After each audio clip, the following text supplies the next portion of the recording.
The air was thick with mist, curling around the cobblestone streets of the capital city like the fingers of some ancient, restless spirit. In the dim light of dawn, the city looked half alive, half dream.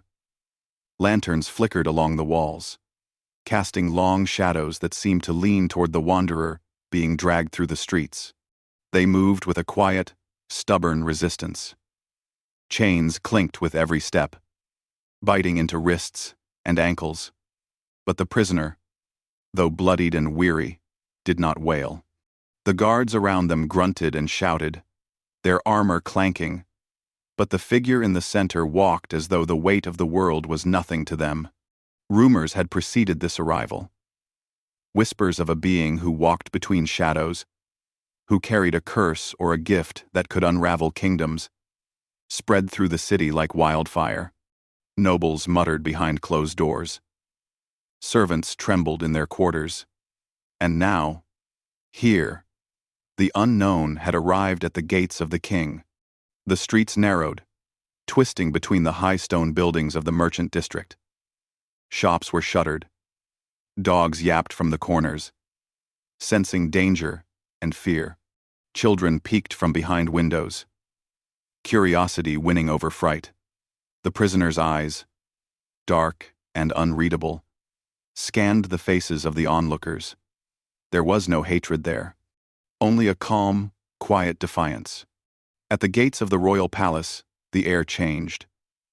The mist seemed to thicken, curling like smoke around the guards and prisoner. High walls loomed overhead, carved from pale stone, decorated with intricate glyphs and faded banners. The palace had stood for centuries, and within its walls, the pulse of power was palpable. Every stone whispered secrets. Every echo carried the weight of past rulers. The guards brought the prisoner into the throne hall, a vast room with marble floors polished to a mirror-like sheen. Pillars rose like ancient trees, and chandeliers hung from the vaulted ceiling, glowing with hundreds of candles. The court was already assembled nobles in rich fabrics, advisors with sharp eyes, and knights whose armor gleamed even in the soft candlelight.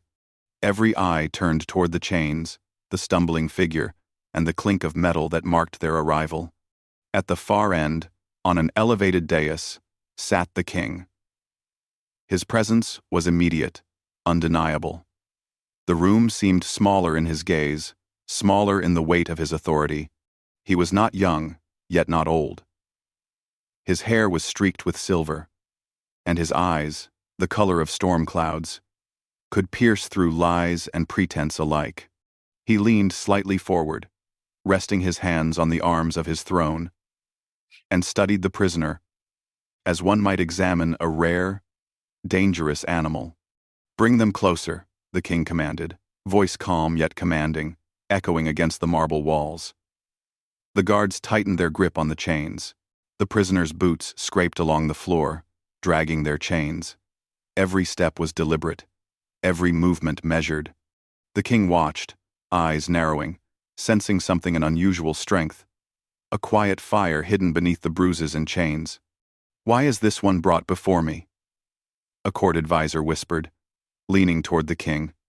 "I have heard the rumors. They say this one is not human, or cursed, perhaps both." The king's eyes did not leave the prisoner. "Rumors are shadows," he said quietly, almost to himself. "But sometimes, shadows hide truths." The prisoner finally stopped a few feet from the dais. They stood tall, despite the chains that cut into their wrists. Their eyes swept the hall, taking in the nobles who sneered, the advisors who whispered, and the knights who shifted uncomfortably. There was no fear, only a steady, calm defiance that made the air in the room tense and heavy. The king's voice rang out.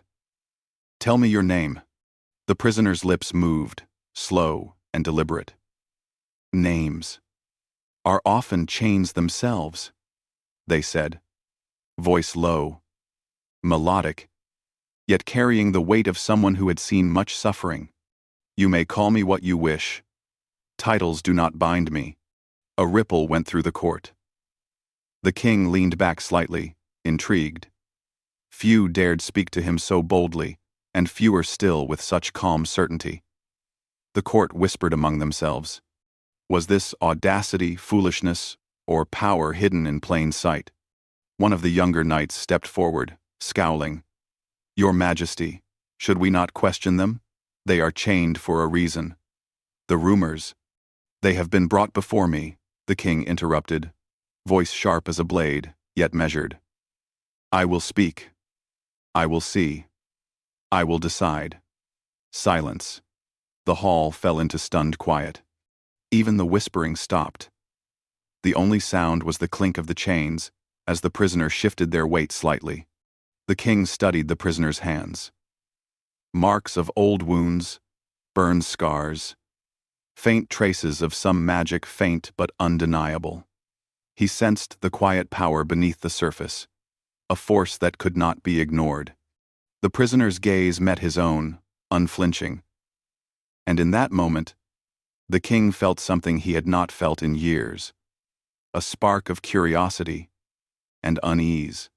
"Tell me," the king said, leaning forward, "why have you come to my city? To my court?" The prisoner's lips curled into a faint, enigmatic smile. A murmur ran through the court.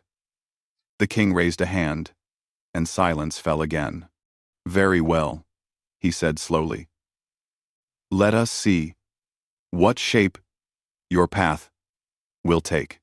At that moment, something shifted. The shadows along the walls seemed to flicker unnaturally, stretching toward the prisoner, whispering secrets the court could not hear. Candles flickered violently. The nobles instinctively took a step back, some clutching their hearts, some muttering prayers under their breath. The prisoner's hand moved slightly, brushing the floor. And then, as if responding to a silent command, the shadows around the hall twisted, elongating, curling around the noble's feet. Panic flashed across several faces. Some froze, unable to move. Others gasped, gripping their weapons. The king's eyes widened not in fear, but in awe. This was no ordinary prisoner. This was someone who could manipulate the very air of the court, bend shadows like threads. The realization hit him like lightning. He had never seen power like this in his lifetime. And yet, in that moment, he also felt a quiet warning. Power like this could destroy, or redeem. The prisoner's gaze met the king's again, unwavering. "I do not seek your court's favor," they said softly. "But I am no mere captive. You will see. Your court will kneel not from fear alone, but from truth that cannot be denied." A hush fell over the hall. Even the guards felt it, an invisible weight pressing on their shoulders. The king leaned back slightly, a faint smile touching his lips. There was challenge in those words, and he had always loved a challenge.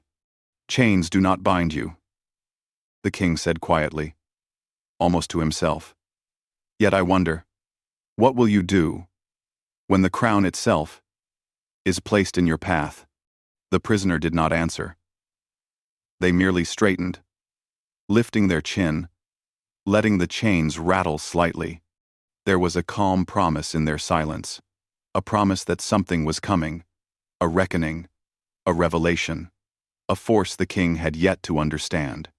Outside the great doors of the throne hall, the city slept uneasily, oblivious to the storm gathering inside. Within, the tension crackled like a live wire, electric and inevitable.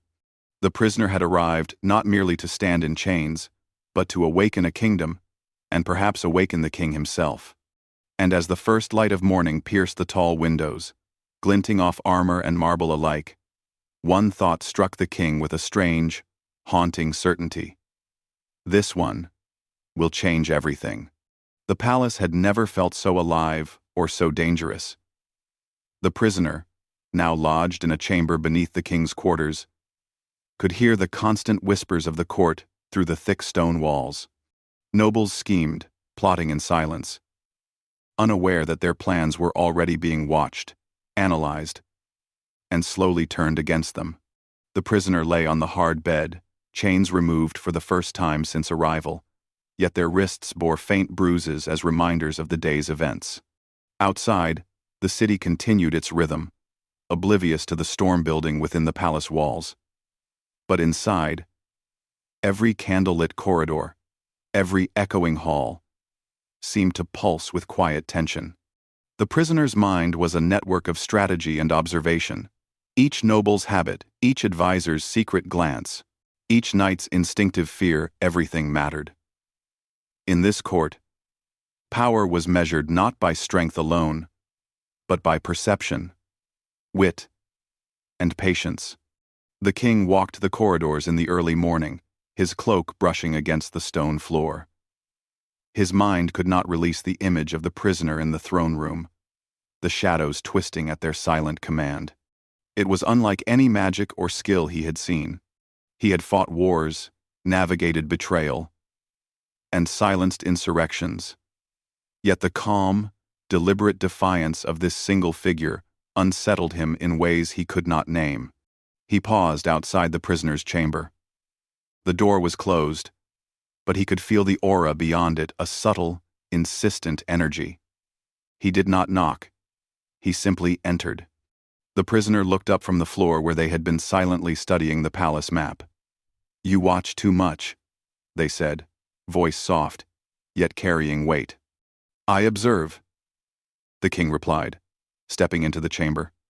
"And I wonder, are you friend, foe, or something else entirely?" The prisoner smiled faintly, not cruelly, but knowingly. "I am what this court needs and fears. That is all you must know for now."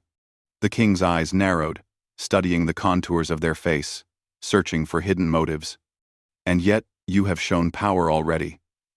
Subtle, dangerous, undeniable. How many secrets does one carry in chains?" The prisoner rose slowly, chains now hanging on a hook in the corner, their shadow stretching long across the floor. Secrets are shadows, and shadows can guide or destroy. The question is, what will you do when they find their mark? The king did not answer immediately. Instead, he studied the prisoner's hands, hands that bore scars of old battles, perhaps some magical burns, hints of power and pain intertwined. He sensed not arrogance, but restraint. And in restraint, there was even more danger. Over the next days, the court became a stage for quiet manipulation. The prisoner began noticing small patterns the way nobles whispered to one another in corners, how certain advisors lingered too long by the king's chair, the subtle glances of knights who seemed loyal outwardly but restless within. The prisoner listened, observed, and calculated. Every interaction was a move on a chessboard, every smile a potential weapon, every silence a trap. The king, meanwhile, observed in silence from his throne, torn between suspicion and fascination. He had always relied on fear and order to maintain power. Yet here was someone who could bend the court without raising a hand, commanding respect through quiet intelligence and unseen strength.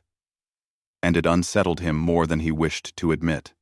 One evening, the king summoned the prisoner to a council chamber. The room was dim, lit by a single chandelier, and the air smelled of old wood and candle wax. Around the table sat his closest advisors, each wearing the masks of politeness, yet every eye flickered with unease as the prisoner entered. "Observe carefully," the prisoner whispered to the king, barely audible, yet the words carried weight. "The court thinks it controls the game. They do not see the board."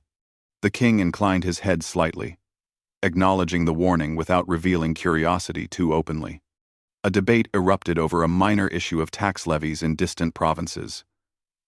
Normally, it would have been a dull affair, but the prisoner's presence changed everything. A minor noble attempted to sway opinion with flattery and subtle threats. The prisoner's gaze swept the room, noting which advisor hesitated, which knight suppressed a frown, which secretary's fingers twitched nervously over documents. Then, almost imperceptibly, The prisoner moved their hand toward the edge of the table. Shadows along the floor shifted slightly, enough to catch the corner of the king's eye. A candle flickered violently. The noble who had spoken first faltered mid-sentence, his words twisting awkwardly. Other advisers began to stumble over their arguments, a growing sense of confusion rippling through the council. The king leaned back, astonished. He realized the prisoner was not only observing, they were influencing, guiding events with subtle, invisible force. Yet there was no cruelty, no malice. Every action seemed to push the court toward truth, toward revelation, rather than destruction. By the time the council adjourned, the noble's earlier schemes had been quietly undermined. The court left, uneasy, whispering among themselves about an unnatural presence in the chambers. The prisoner remained, alone with the king. "You have influence," the king said quietly, voice heavy with thought. "But why help? Or harm?" The prisoner met his eyes steadily. "Because I am not here for vengeance. I am here to reveal what must be seen, and to show that power is not only in crowns or swords, but in understanding and courage." For the first time, the king felt a faint, unsteady curiosity, not tainted by fear or suspicion. He saw in the prisoner a reflection of something long buried in himself. A longing for trust, for guidance, for a power beyond mere rule. Days passed, and their interactions became a delicate dance. The prisoner observed, and the king learned to watch. There were moments when their gazes met in silent challenge, moments when a flicker of understanding passed between them, almost intimate. But neither spoke of it directly. Both knew the court's eyes were everywhere. One night, as a storm thundered outside the palace walls, the king found himself walking alone through the corridors, drawn inexplicably toward the prisoner's chamber. The rain rattled the windows, and lightning flashed, illuminating the stone walls in stark, shifting patterns. "You walk the halls often at night," the prisoner said without looking up from a book of old prophecies. "Do you seek something? Or someone?" "I seek understanding," the king replied. "I seek truth. And I find that truth is often inconvenient, sometimes painful, yet necessary." The prisoner's eyes glimmered faintly. "Then perhaps we are not so different. Both bound in chains, some seen, some unseen, some of duty, some of fate. And yet, chains are only as strong as the will that resists them." The king considered these words, a strange warmth creeping into his chest. He realized that the prisoner had become more than an observer or a challenge. They had become a mirror, reflecting truths he had long ignored. Suddenly, a commotion erupted from the courtyard below. Guards shouted. The prisoner's head turned, and the king followed instinctively. A group of knights had discovered signs of betrayal among the lower court. Letters revealing plots, secret alliances, and hidden ambitions were spread across the floor. Panic threatened to rise among the palace staff, but the prisoner moved with calm precision, directing the king's closest aides to contain the threat. By the time the dust settled, the conspirators had been exposed, the court unsettled, and the palace returned to an uneasy calm. The king looked at the prisoner, awe mingling with something else he could not name. Admiration, respect, perhaps the faint beginnings of trust. "You have changed much in these halls," he said quietly, "in ways I could not imagine. And yet, I do not know your aim. Do you seek the throne itself? Or something else?" The prisoner smiled faintly. Enigmatic. "I seek neither crown nor title. I seek balance, and perhaps the courage to awaken what is hidden in the hearts of those who rule." A long silence followed. Outside, the storm raged, as if echoing the tension within the palace walls. The king realized that he was not merely observing a visitor or prisoner, he was witnessing the rise of a force that could reshape his kingdom, his court, and even himself. And yet, despite all the power, strategy, and subtle manipulation. The prisoner remained a mystery. One night, the king found himself thinking, what would it take to earn their trust? To see the full extent of their power not as a threat, but as an ally? And, more dangerously, what would it cost him to let himself care? The answer came unexpectedly. During a routine inspection of the palace, the king watched from a balcony as the prisoner walked through the courtyards. Shadows bent and swirled around them like loyal subjects, responding to some silent command. The courtiers below whispered in awe and fear, unable to comprehend the quiet authority the prisoner wielded without a word. The king's pulse quickened. In that moment, he understood something he had long avoided. The prisoner was no mere captive. They were a force of destiny, capable of shaking the foundations of the kingdom and revealing truths the king had long feared. And as the first rays of dawn pierced the storm clouds, illuminating the prisoner's calm, determined face, the king knew the inevitable. The court would kneel, but it was not yet clear whether they would kneel out of fear or reverence. The palace was alive with tension, a quiet hum of anticipation threading through every corridor and hall. The prisoner had not been idle. In the shadows, in whispers behind closed doors, and through subtle guidance of loyal aides, they had been shaping the court into a reflection of truth and order, forcing schemes and lies into the open. Now, the final hour had come. The king, standing in his private chambers, watched the prisoner move through the grand hall. Every step they took was deliberate, calm, yet carried an undeniable command. Nobles, advisors, and knights turned instinctively toward them, drawn by some silent authority that seemed to bend even the most proud to attention. It began with silence. The court had gathered, summoned under the pretense of a routine audience, but the air was thick with unease. Every whisper, every glance, every gesture carried the weight of hidden knowledge, secrets waiting to be revealed. And the prisoner, now free of chains, stood at the center, a quiet eye in the storm of tension. The king approached the dais, his cloak brushing the polished marble, but he did not sit. Instead, he observed. He had learned much from the prisoner, yet this moment still carried the weight of uncertainty. What power would they choose to wield? Would it destroy the court or awaken it? The prisoner began to speak, voice low and deliberate, echoing through the hall like a gentle but unstoppable tide. The shadows you hide from each other have been exposed. The whispers of treachery, the secret ambitions, the veiled threats, they are all laid bare. And now, you must choose. Will you continue in deceit, or face the truth of your own hearts? The courtiers shifted nervously. Some sneered, attempting to hide fear behind arrogance. But the prisoner's presence was magnetic, commanding, and impossible to ignore. Even the most stubborn noble found themselves caught in the invisible current of authority the prisoner wielded. The king's eyes never left the prisoner. He felt awe, admiration, and something he did not fully understand. A quiet pull toward them, a respect that went beyond strategy or power. This was no ordinary being before him. This was someone who could shape not only the court, but the very heart of the kingdom itself. A council advisor, bold and brash, attempted to defy the prisoner, stepping forward with a sharp tone. "You have no right to speak so. The king commands respect. You are but a..." "Chains," the prisoner said softly, cutting the words like a blade. "Chains, yes. And yet even chains cannot hold the truth forever. I am not here to overthrow a crown. I am here to awaken it." The advisor faltered.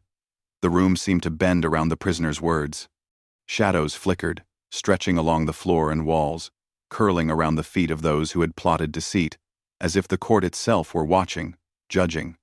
The whispers of the guilty grew louder in their minds than any spoken voice.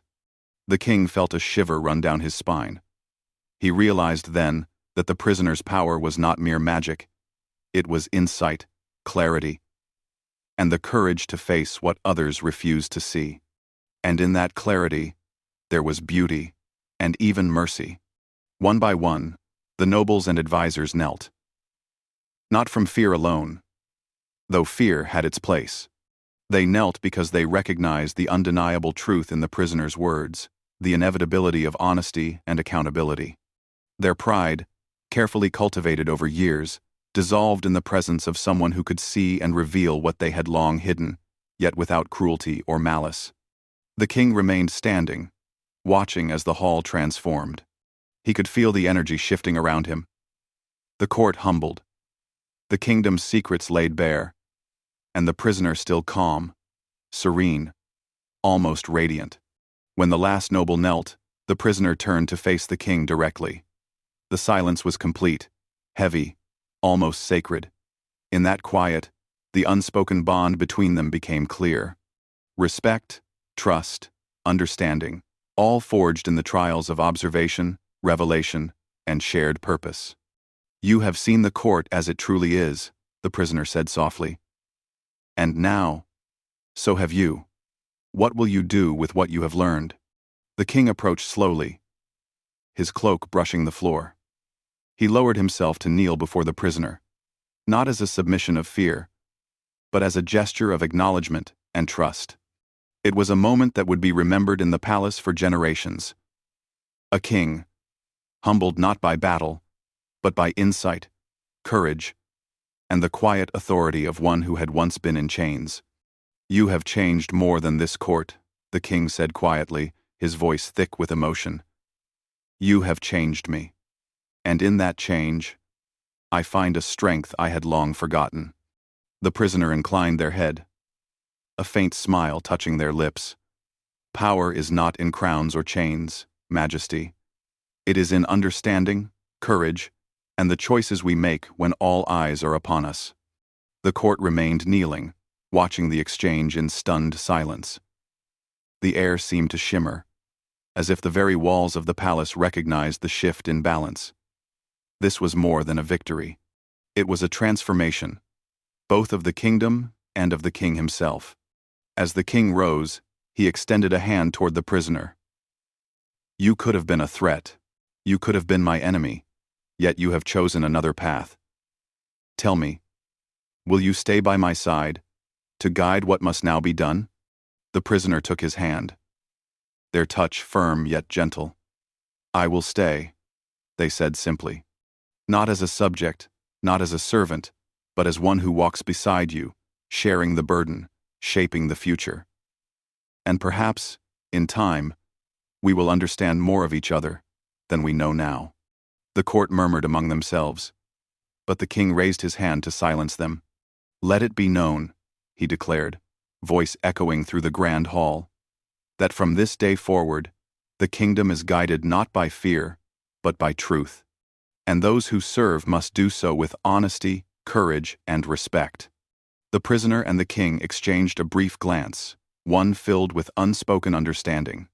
Years of mistrust, of isolation, of hidden agendas, had all led to this moment, a moment where the chains of the past were shattered, and the possibilities of the future were endless. As the nobles slowly rose to their feet, the king addressed them once more. "We have witnessed a power greater than titles or swords. We have witnessed courage in defiance of fear, wisdom in the place of deceit, and the strength to face what we have long hidden. Let this be remembered not as a day of punishment, but as a day of awakening." Outside, the city continued its rhythm. But inside the palace, the air had shifted. A quiet hope, a new energy, seemed to hum through the halls. The prisoner, once in chains, now stood at the center of transformation. A living reminder that courage and insight could topple not walls alone, but the very shadows in men's hearts. As the day faded into night, the king and the prisoner walked through the palace gardens, the moonlight glinting off dewy leaves and stone pathways. The tension that had long bound them dissolved into quiet companionship, each step a testament to trust earned, respect given, and bonds formed through trials. You could have left, the king said softly, glancing at the prisoner. You had no reason to stay. No reason to stay. No reason to stay. I could, the prisoner replied. But I did not. For what is power without someone who understands it? What is purpose without someone to share it with? The king nodded, feeling an unfamiliar warmth in his chest. He had ruled through fear, ambition, and order, yet never through understanding.